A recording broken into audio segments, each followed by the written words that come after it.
क्या आपने कभी सोचा है कि आज हमारे पास पहले से ज्यादा सुविधाएं हैं, पहले से ज्यादा तकनीक है, पहले से ज्यादा लोग हमारी स्क्रीन पर मौजूद है, फिर भी हम पहले से ज्यादा अकेले क्यों महसूस करते हैं?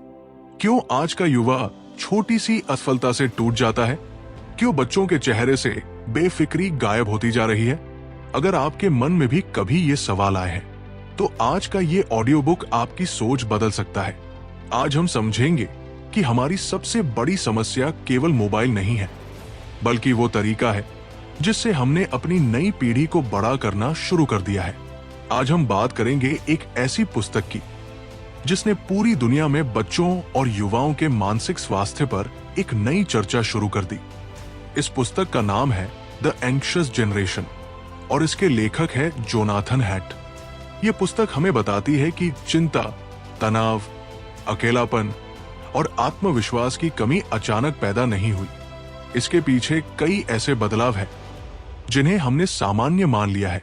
ये केवल बच्चों की कहानी नहीं है, ये हर माता पिता, हर शिक्षक, हर विद्यार्थी और हर स्मार्टफोन इस्तेमाल करने वाले व्यक्ति की कहानी है। तो आइए इस सफर की शुरुआत करते हैं। अध्याय 1, बचपन बदल गया, इसलिए जीवन भी बदल गया। जरा अपनी आंखें बंद करके अपने बचपन को याद कीजिए। सुबह विद्यालय जाना, दोपहर में घर लौटना, जल्दी जल्दी भोजन करना और फिर बिना किसी बुलावे के सीधे बाहर निकल जाना। गली में मित्र पहले से ही प्रतीक्षा कर रहे होते थे। कोई दौड़ लगा रहा होता था, कोई कंचे खेल रहा होता था, कोई रस्सी कूद रहा होता था, तो कोई पेड़ पर चढ़ने की कोशिश कर रहा होता था। वहां कोई अंक देने वाला नहीं था, कोई कैमरा नहीं था, कोई दिखावा नहीं था। केवल हंसी थी, शरारत थी और जीवन को जीने की खुली आजादी थी। सोचिए, उन खेलों में बच्चे केवल खेलना नहीं सीखते थे, वे हारना सीखते थे, वे जीतकर विनम्र रहना सीखते थे, वे झगड़ना भी सीखते थे और थोड़ी ही देर बाद उसी मित्र के साथ फिर से हंसना भी सीख जाते थे। यही छोटे छोटे अनुभव उनके भीतर धैर्य, साहस और आत्मविश्वास की नींव रखते थे। अब वर्तमान की ओर आइए। आज का बचपन पहले जैसा नहीं रहा। आज अनेक बच्चों का दिन एक चमकती हुई छोटी सी पट्टी के साथ शुरू होता है और उसी के साथ समाप्त भी हो जाता है। जैसे ही थोड़ी सी फुर्सत मिलती है, हाथ अपने आप उसी की ओर बढ़ जाता है। धीरे धीरे खुला आकाश एक छोटी सी खिड़की में सिमट जाता है और असली दुनिया की जगह दिखाई देने वाली दुनिया ले लेती है। यहां एक बात बहुत गहराई से समझने की है। समस्या केवल किसी साधन के उपयोग की नहीं है। समस्या तब शुरू होती है जब जीवन के वास्तविक अनुभव कम होने लगते हैं, क्योंकि मनुष्य का व्यक्तित्व केवल पढ़ने से नहीं बनता, बल्कि जीने से बनता है। कल्पना कीजिए कि एक छोटा सा पौधा है। यदि उसे हर समय बंद कमरे में रखा जाए, जहां न धूप पहुंचे, न हवा, न वर्षा की बूंदें, तो वो बाहर से हरा तो दिखाई देगा, पर उसकी जड़ें गहरी नहीं होंगी। पहली तेज हवा उसे झुका देगी। बिल्कुल यही बात बच्चों पर भी लागू होती है। जब बच्चा खुले वातावरण में खेलता है, नए लोगों से मिलता है, छोटी छोटी कठिनाइयों का सामना करता है, तब उसका मन भी धीरे धीरे मजबूत होता है। लेकिन यदि उसका अधिकांश समय केवल बैठे बैठे बीतने लगे, तो शरीर ही नहीं, मन भी अनुभवों से वंचित रह जाता है। सोचिए, यदि कोई बच्चा दौड़े ही नहीं, तो उसे गिरकर उठना कैसे आएगा? यदि उसने कभी किसी खेल में हार न देखी हो, तो वो जीवन की बड़ी असफलताओं का सामना कैसे करेगा? यदि हर कठिनाई आने से पहले ही कोई दूसरा उसे हटा दे, तो उसके भीतर समस्या सुलझाने की क्षमता कब विकसित होगी? जीवन की सबसे बड़ी पाठशाला चार दीवारों के भीतर नहीं, बल्कि अनुभवों के बीच होती है। यही कारण है कि बचपन केवल एक आयु नहीं है, वो पूरे जीवन की बुनियाद है। जिस बुनियाद में आत्मविश्वास, जिज्ञासा, साहस और स्वतंत्रता का निर्माण होता है, उसी पर भविष्य की पूरी इमारत खड़ी होती है। इसलिए यदि हम चाहते हैं कि आने वाली पीढ़ी मानसिक रूप से अधिक सशक्त बने, तो हमें उन्हें केवल सुविधाएं ही नहीं, बल्कि अनुभव भी देने होंगे। उन्हें केवल सुरक्षा ही नहीं, बल्कि सीखने का अवसर भी देना होगा। उन्हें केवल उत्तर नहीं, बल्कि प्रश्न खोजने की स्वतंत्रता भी देनी होगी। याद रखिए, मजबूत व्यक्तित्व आराम से नहीं बनता। वो छोटे छोटे अनुभवों, छोटी छोटी चुनौतियों और रोजमर्रा के जीवन की सच्ची सीख से बनता है। और जब बचपन बदल जाता है तो धीरे धीरे पूरा जीवन भी बदलने लगता है। अध्याय 2, तुलना का जाल। कल्पना कीजिए, सुबह आपकी आंख खुलती है। दिन की शुरुआत अभी ठीक से हुई भी नहीं है। आप अपने मन को शांत करने के बजाय सबसे पहले एक चमकती हुई छोटी सी पट्टी पर नजर डालते हैं। कुछ ही क्षणों में आपके सामने अनगिनत चेहरे आने लगते हैं। कोई अपनी नई गाड़ी दिखा रहा है, कोई अपनी सफलता का उत्सव मना रहा है, कोई घूमने गया है, कोई अपनी मुस्कान के साथ एक सुंदर चित्र साझा कर रहा है। कुछ ही मिनटों बाद आपके मन में एक धीमी सी आवाज उठती है, शायद मेरी जिंदगी उतनी अच्छी नहीं है। यहीं से तुलना का वो अदृश्य जाल शुरू होता है, जिसमें फंसना बहुत आसान है, लेकिन उससे बाहर निकलना उतना ही कठिन। सोचिए, यदि किसी खेत में 2 पौधे लगे हों, तो क्या दोनों एक ही दिन फल देंगे? नहीं, एक पौधा जल्दी बढ़ता है, दूसरा धीरे धीरे अपनी जड़ें मजबूत करता है। लेकिन यदि पहला पौधा दूसरे से कहने लगे कि तुम अभी तक इतने छोटे क्यों हो, तो क्या यह उचित होगा? बिल्कुल नहीं, क्योंकि हर पौधे का अपना समय होता है। ठीक यही बात मनुष्य पर भी लागू होती है। हर व्यक्ति का जीवन अलग है, हर किसी की परिस्थितियां अलग है, हर किसी की यात्रा अलग है। फिर भी हम अपनी पूरी जिंदगी की तुलना किसी दूसरे के जीवन के केवल कुछ चमकते हुए क्षणों से करने लगते हैं। यही सबसे बड़ी भूल है। तुलना का दूसरा खतरा और भी गहरा है। धीरे धीरे हम अपनी अच्छाइयों को देखना बंद कर देते हैं। हमारे पास क्या है, ये महत्वहीन लगने लगता है, और हमारे पास क्या नहीं है, यही सबसे बड़ा सत्य दिखाई देने लगता है। मान लीजिए, एक विद्यार्थी ने परीक्षा में बहुत अच्छा परिणाम प्राप्त किया। उसके परिवार वाले प्रसन्न हैं, उसके शिक्षक उसकी सराहना कर रहे हैं, वो स्वयं भी संतुष्ट है। लेकिन तभी उसे पता चलता है कि उसके एक मित्र को उससे अधिक अंक मिले हैं। अचानक उसकी सारी खुशी समाप्त हो जाती है। क्या वास्तव में उसका परिणाम बदल गया? नहीं, बदला केवल उसका दृष्टिकोण। यही तुलना का प्रभाव है। वो हमारी उपलब्धि नहीं छीनती, वो हमारी खुशी छीन लेती है। धीरे धीरे मन ये मानने लगता है कि जब तक मैं सबसे आगे नहीं हूं, तब तक मैं सफल नहीं हूं। लेकिन जीवन कोई दौड़ नहीं है जहां केवल एक व्यक्ति विजेता बनता है। जीवन तो एक लंबी यात्रा है। इस यात्रा में हर व्यक्ति अलग रास्ते पर चल रहा है। किसी की शुरुआत जल्दी होती है, किसी की सफलता देर से आती है, किसी को अनुभव पहले मिलते हैं, किसी को अवसर बाद में मिलते हैं। इन सब की तुलना करना वैसा ही है जैसे सूर्योदय की तुलना वर्षा से की जाए। दोनों अपने अपने समय पर सुंदर है। अब एक और बात समझिए, लगातार तुलना केवल आत्मविश्वास को ही नहीं, बल्कि हमारे निर्णयों को भी प्रभावित करने लगती है। हम वही करने लगते हैं जो दूसरे कर रहे हैं, हम वही बनना चाहते हैं जो सबको अच्छा लगता है।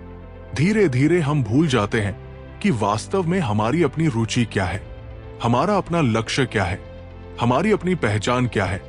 कल्पना कीजिए, एक संगीत सीखने वाला युवक केवल इसलिए संगीत छोड़ देता है क्योंकि उसके मित्र किसी दूसरे क्षेत्र में अधिक धन कमा रहे हैं।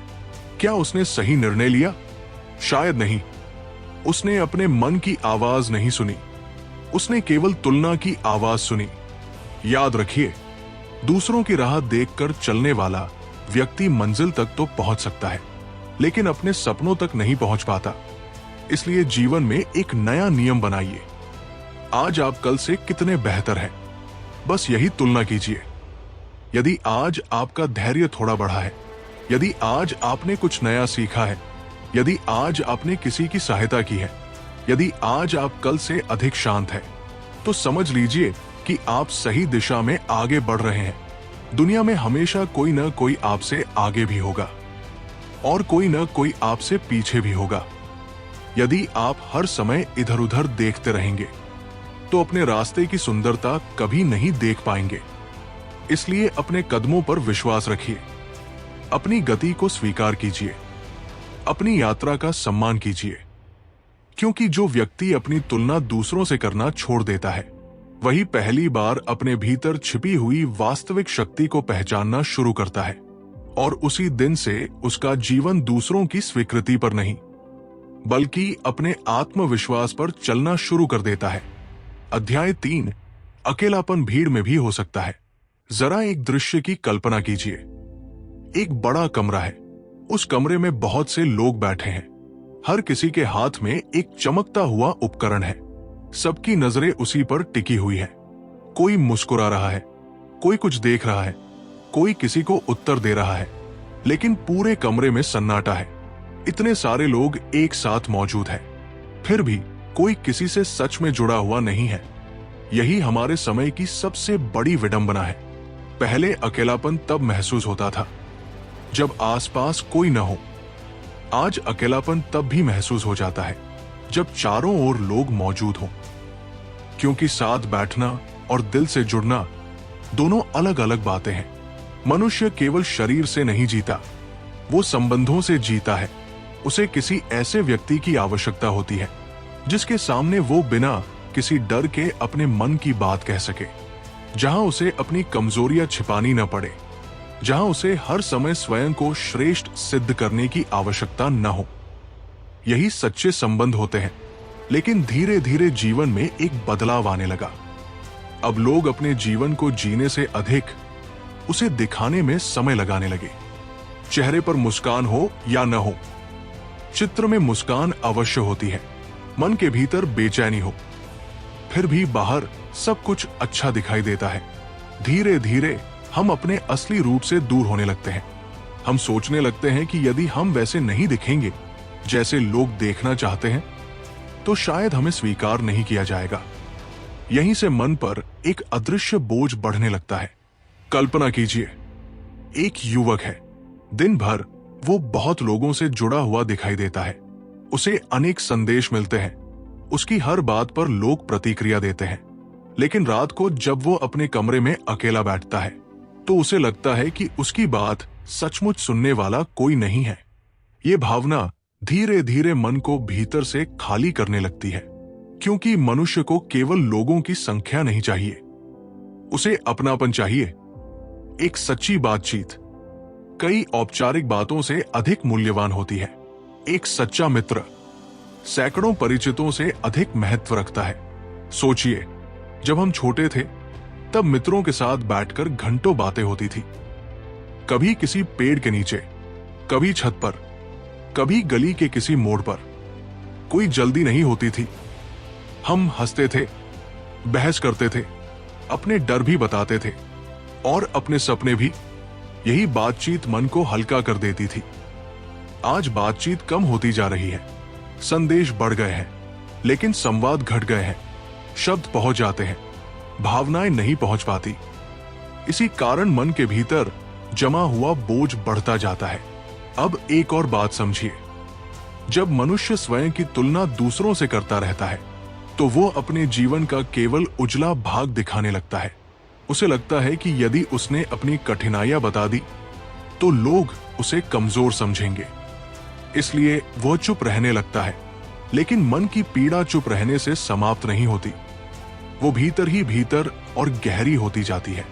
यदि किसी कमरे की खिड़कियां कभी न खोली जाए तो वहां की हवा धीरे धीरे भारी हो जाती है। ठीक यही बात मन पर भी लागू होती है। यदि मन की बात कभी बाहर न आए तो चिंता, डर और उदासी धीरे धीरे अपना घर बना लेते हैं। इसलिए अपने जीवन में कुछ ऐसे संबंध अवश्य बनाइए जहां आपको अभिनय न करना पड़े, जहां आप हंस सके, रो सके, गलतियां स्वीकार कर सके और बिना किसी भय के अपने मन की बात कह सके। याद रखिए, संबंध समय मांगते हैं, धैर्य मांगते हैं, एक दूसरे को सुनने की आदत मांगते हैं। कोई भी साधन, कोई भी सुविधा, कोई भी चमक इनकी जगह नहीं ले सकती।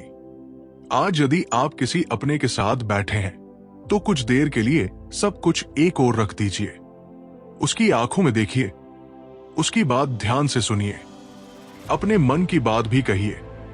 हो सकता है वही कुछ पल आपके मन का सबसे बड़ा सहारा बन जाए। याद रखिए, मनुष्य की सबसे बड़ी शक्ति उसका ज्ञान नहीं, उसके संबंध होते हैं। और जिस व्यक्ति के जीवन में सच्चे संबंध जीवित रहते हैं, वो भीड़ के बीच भी अकेला नहीं होता। उसके भीतर हमेशा अपनापन, विश्वास और जीने का साहस बना रहता है। अध्याय 4, असली मजबूती कठिनाइयों से बनती है। एक छोटी सी कहानी से शुरुआत करते हैं। एक गांव में 2 किसान रहते थे। दोनों ने एक ही दिन अपने खेत में एक एक पौधा लगाया। पहला किसान अपने पौधे से बहुत प्रेम करता था। वो सोचता था कि कहीं तेज धूप उसे नुकसान न पहुंचा दे, इसलिए वो हर समय उसे ढक कर रखता। कहीं वर्षा की बूंदें उस पर न गिर जाए, इसलिए वो उसे बाहर ही नहीं रहने देता। कहीं तेज हवा उसे झुका न दे, इसलिए उसने उसके चारों ओर दीवार बना दी। दूसरा किसान भी अपने पौधे से उतना ही प्रेम करता था, लेकिन उसने उसे खुली धूप में रहने दिया। वर्षा की बूंदें उस पर गिरने दी, हवा के झोंकों का सामना करने दिया। कभी कभी पौधा झुकता भी था, लेकिन फिर सीधा खड़ा होना सीख जाता था। कुछ वर्षों बाद पहला पौधा कमजोर रह गया। दूसरा पौधा एक विशाल वृक्ष बन चुका था। जीवन भी ठीक ऐसा ही है। जिसे हर कठिनाई से बचा लिया जाता है, वो मजबूत नहीं बन पाता, और जिसे चुनौतियों का सामना करने का अवसर मिलता है, वही भीतर से दृढ़ बनता है। हम सभी अपने प्रिय लोगों को दुख से बचाना चाहते हैं। ये स्वाभाविक है। कोई भी माता पिता ये नहीं चाहते कि उनका बच्चा रोए, गिरे या असफल हो। लेकिन हर बार कठिनाई को रास्ते से हटा देना भविष्य की एक बड़ी कठिनाई को जन्म दे सकता है। सोचिए, यदि कोई बच्चा कभी साइकिल चलाना ही न सीखे क्योंकि उसे गिरने का डर है, तो क्या वो कभी संतुलन बना पाएगा? नहीं, संतुलन गिरने और फिर उठने से ही आता है। ठीक उसी प्रकार आत्मविश्वास भी केवल सफलता से नहीं आता, वो असफलताओं से सीखकर आगे बढ़ने से आता है। जीवन की सबसे बड़ी सीख किसी पुस्तक के पन्नों में नहीं मिलती, वो हमारे अनुभवों में छिपी होती है। जब कोई परीक्षा हमारी इच्छा के अनुसार नहीं होती, जब कोई काम पहली बार में सफल नहीं होता, जब कोई अपना साथ छोड़ देता है, तब मन टूटता अवश्य है। लेकिन यदि हम हार नहीं मानते, तो वही अनुभव हमें पहले से अधिक समझदार बना देता है। एक कुम्हार जब मिट्टी का घड़ा बनाता है, तो वो केवल उसे सहलाता ही नहीं, कभी उसे दबाता है, कभी आकार देता है, कभी आग में पकाता है। यदि ये सब न हो, तो घड़ा कभी मजबूत नहीं बन सकता। इसी प्रकार मनुष्य का व्यक्तित्व भी केवल सुख से नहीं बनता, उसे कठिन समय भी गढ़ता है। आज बहुत से लोग छोटी सी असफलता से ही स्वयं पर संदेह करने लगते हैं। उन्हें लगता है कि यदि एक बार हार गए तो सब समाप्त हो गया। लेकिन सच्चाई बिल्कुल अलग है। हार ये नहीं बताती कि आप कमजोर हैं। हार केवल ये बताती है कि अभी सीखना बाकी है। याद रखिए, जो व्यक्ति कभी असफल नहीं हुआ, उसने शायद कभी नया प्रयास ही नहीं किया। अब अपने जीवन के बारे में सोचिए। क्या ऐसा कोई समय नहीं आया जब आपको लगा हो कि अब सब समाप्त हो गया, लेकिन कुछ समय बाद आपने पीछे मुड़कर देखा होगा और महसूस किया होगा कि उसी कठिन समय ने आपको पहले से अधिक धैर्यवान, समझदार और मजबूत बना दिया। यही जीवन का नियम है। कठिन समय हमें तोड़ने नहीं आता, वो हमें नया रूप देने आता है। हाँ, उस समय ये बात समझ में नहीं आती, लेकिन समय बीतने के बाद वही अनुभव हमारी सबसे बड़ी पूंजी बन जाता है। इसलिए यदि जीवन में कोई चुनौती आए, तो सबसे पहले स्वयं से एक प्रश्न पूछिए, ये परिस्थिति मुझे क्या सिखाना चाहती है? ये एक प्रश्न आपके सोचने का तरीका बदल सकता है। जब हम कठिनाई को शत्रु नहीं, शिक्षक मान लेते हैं, तब डर कम होने लगता है, साहस बढ़ने लगता है, और मन में यह विश्वास पैदा होता है कि चाहे परिस्थिति कितनी भी कठिन क्यों न हो, मैं उससे कुछ सीखकर आगे बढ़ सकता हूं। याद रखिए, आराम मन को सुख दे सकता है, लेकिन संघर्ष मन को शक्ति देता है। सुविधाएं जीवन को आसान बना सकती है, लेकिन चुनौतियां जीवन को गहरा बनाती है। इसलिए अपने जीवन से कठिनाइयों को पूरी तरह हटाने की कोशिश मत कीजिए, बल्कि अपने भीतर इतना साहस विकसित कीजिए कि जब भी कोई चुनौती सामने आए, आप घबराएं नहीं, मुस्कुराकर उसका सामना करें। क्योंकि जीवन में सबसे ऊंची उड़ान वही भरता है जिसने तेज हवाओं से डरना नहीं, बल्कि उनके साथ उड़ना सीख लिया हो। और यही असली मजबूती है, ऐसी मजबूती जिसे कोई परिस्थिति, कोई असफलता और कोई कठिन समय कभी छीन नहीं सकता। अध्याय 5, संतुलन ही सबसे बड़ी आजादी है। अब तक हमने समझा कि बदलता हुआ बचपन, लगातार तुलना, अकेलापन और कठिनाइयों से दूर भागने की आदत हमारे मन को किस प्रकार प्रभावित करती है। लेकिन अब सबसे बड़ा प्रश्न यह है, क्या इसका कोई समाधान भी है? क्या आज के समय में शांत, प्रसन्न और संतुलित जीवन जीना संभव है? उत्तर है हाँ, लेकिन इसके लिए हमें किसी चमत्कार की आवश्यकता नहीं है। हमें केवल अपने जीवन का संतुलन वापस लाना होगा। जरा एक रस्सी पर चलने वाले कलाकार की कल्पना कीजिए। वो न बहुत अधिक दाईं ओर झुकता है और न बहुत अधिक बाईं ओर। उसकी पूरी सफलता केवल एक बात पर निर्भर करती है, संतुलन। जैसे ही संतुलन बिगड़ता है, वैसे ही गिरने का डर बढ़ जाता है। हमारा जीवन भी ठीक ऐसा ही है। जब किसी एक चीज का प्रभाव हमारे जीवन पर बहुत अधिक हो जाता है, तो मन का संतुलन धीरे धीरे बिगड़ने लगता है। जीवन में साधन होना बुरा नहीं है, नई जानकारी प्राप्त करना भी बुरा नहीं है, दूर बैठे लोगों से जुड़े रहना भी बुरा नहीं है। समस्या तब शुरू होती है जब साधन हमारे जीवन के स्वामी बन जाते हैं और हम उनके सेवक। सोचिए, यदि किसी घर में केवल खिड़कियां ही खिड़कियां हों और दीवारें न हों, तो क्या वो घर सुरक्षित रहेगा? और यदि केवल दीवारें हों, खिड़कियां ही न हों, तो क्या उसमें प्रकाश और हवा पाएगी? दोनों ही स्थितियां ठीक नहीं है। जीवन को भी खुलापन चाहिए और सीमाएं भी चाहिए। यही संतुलन है। अब अपने एक सामान्य दिन के बारे में सोचिए। सुबह आंख खुलते ही यदि सबसे पहले बाहर की दुनिया हमारे मन में प्रवेश कर जाए, तो हमारा अपना मन कब बोलेगा? यदि हर खाली क्षण किसी न किसी व्यस्तता से भर दिया जाए, तो शांति को स्थान कब मिलेगा? मन भी खेत की तरह होता है। यदि उसे कभी विश्राम न मिले, तो उसकी उपज धीरे धीरे कम होने लगती है। इसीलिए जीवन में कुछ ऐसे क्षण होने चाहिए जब हम केवल अपने साथ हों। कुछ देर शांत बैठें, धीरे धीरे सांस लें, अपने विचारों को सुने, अपने मन से पूछें, आज मैं वास्तव में कैसा महसूस कर रहा हूं? यह प्रश्न बहुत साधारण लगता है, लेकिन अधिकतर लोग इसका उत्तर देना ही भूल चुके हैं। अब संबंधों की बात करते हैं।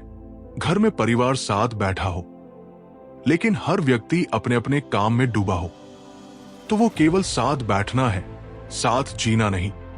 सच्चा साथ तब होता है जब हम एक दूसरे को समय देते हैं, ध्यान से सुनते हैं, बिना किसी जल्दी के बात करते हैं।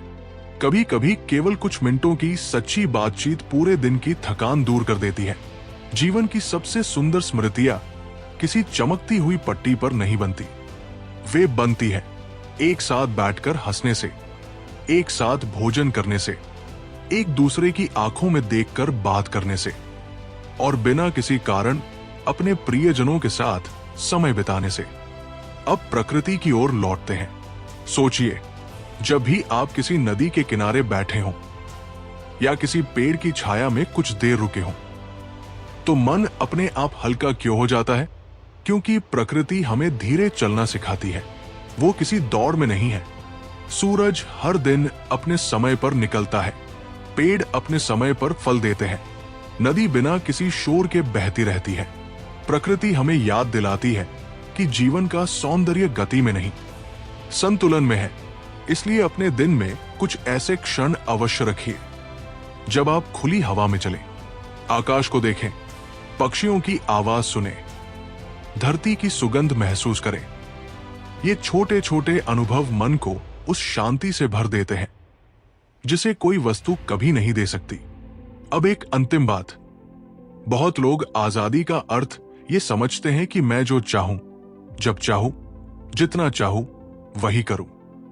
लेकिन वास्तविक आजादी कुछ और है। वास्तविक आजादी तब है जब आपका मन किसी आदत का गुलाम न हो, जब आपका ध्यान हर क्षण भटकता न रहे, जब आपकी खुशी किसी दूसरे की स्वीकृति पर निर्भर न हो, जब आप स्वयं ये तय कर सके कि आपका समय कहां लगेगा, आपका मन किस बात पर टिकेगा और आपका जीवन किस दिशा में आगे बढ़ेगा। यही सच्ची स्वतंत्रता है और इस स्वतंत्रता तक पहुंचने का केवल एक ही मार्ग है, संतुलन। याद रखिए, जीवन की सबसे बड़ी सफलता केवल अधिक पाना नहीं है। सबसे बड़ी सफलता है अपने मन की शांति को बचाए रखना, अपने संबंधों को जीवित रखना, अपने शरीर को स्वस्थ रखना, अपने विचारों को स्वच्छ रखना और हर दिन अपने भीतर ये अनुभव करना कि मैं अपने जीवन का स्वामी हूं, किसी आदत का दास नहीं। जब ये संतुलन हमारे जीवन में लौट आता है, तब चिंता धीरे धीरे कम होने लगती है, मन हल्का होने लगता है, रिश्ते गहरे होने लगते हैं और जीवन केवल बीतता नहीं बल्कि सचमुच खिलने लगता है। याद रखिए, संसार की सबसे बड़ी संपत्ति धन नहीं, मन की शांति है और मन की शांति वही मिलती है जहां जीवन में संतुलन होता है।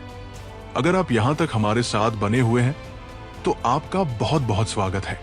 आप उन लोगों में से हैं जो केवल जानकारी इकट्ठा नहीं करना चाहते बल्कि अपने जीवन में वास्तविक परिवर्तन लाना चाहते हैं।